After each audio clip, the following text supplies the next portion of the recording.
My name is Joy, and I was born with clicky hips.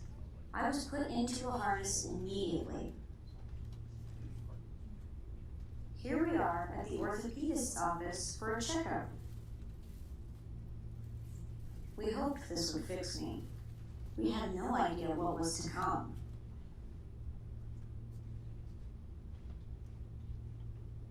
Here we are at the orthopedist's office again. The Pavlik harness fixed the right side, but the left was stubborn. So now I'm in a full body cast. I had my first plane ride in that cast, and we had a grand time at my uncle's wedding. Mom was sure strangers would gawk at me, thinking I'd been dropped, but my smile charmed everyone I met.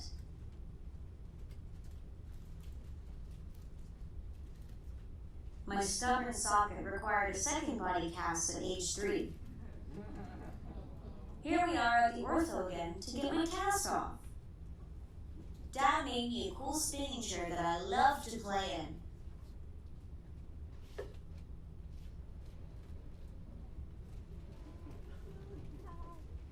I had to relearn how to walk when my cast came off. It didn't take me long to figure it out.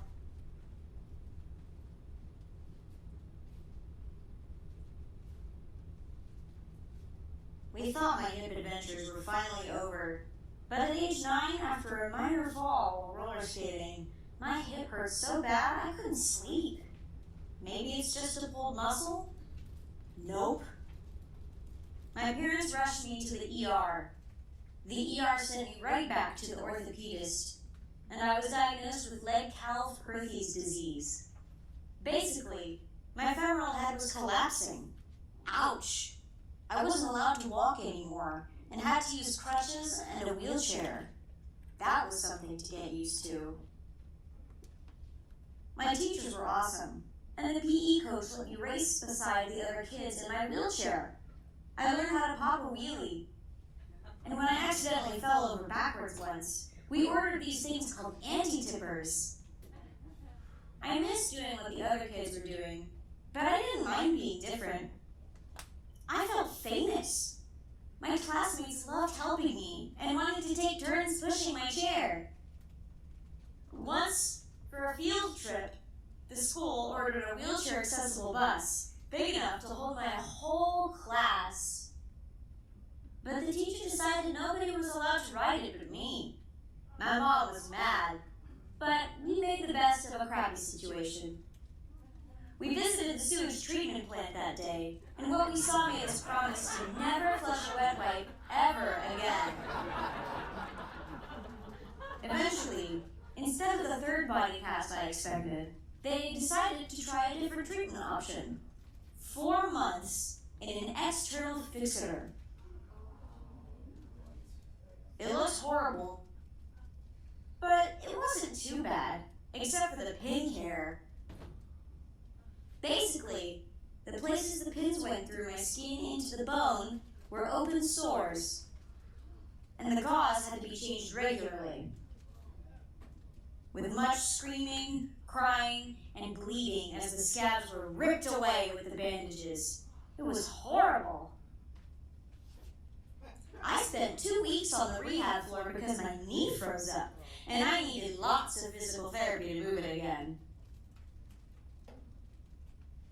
They had a turtle tank there, and I was visited by clowns and therapy dogs, and by the end of that summer I was swimming. We finally realized pin care was much easier when the gauze was wet. Whew. So my hip will never be normal, but it should last till I'm 50 or so. And I have some pretty amazing battle scars. Is my orthopedic journey over? Not quite. You see, one day, when we were out bowling, my mom said, "You look crooked. Touch your toes." And she snapped a photo to send to the orthopedist, suspecting I had scoliosis. And I did. My spine wasn't just curved, it was twisted. Middle school is hard enough. I never could have expected to have another orthopedic problem. Thus began 2 years of back braces, x-rays, brace fittings, etc. I remember crying at a restaurant once because the brace was so tight I couldn't eat. I'm tired of feeling different. My friends can't push my wheelchair or ask to try my crutches.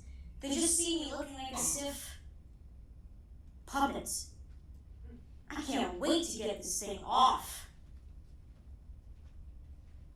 I'm in college now, and I'm free. Yes, I'm different, and I love it.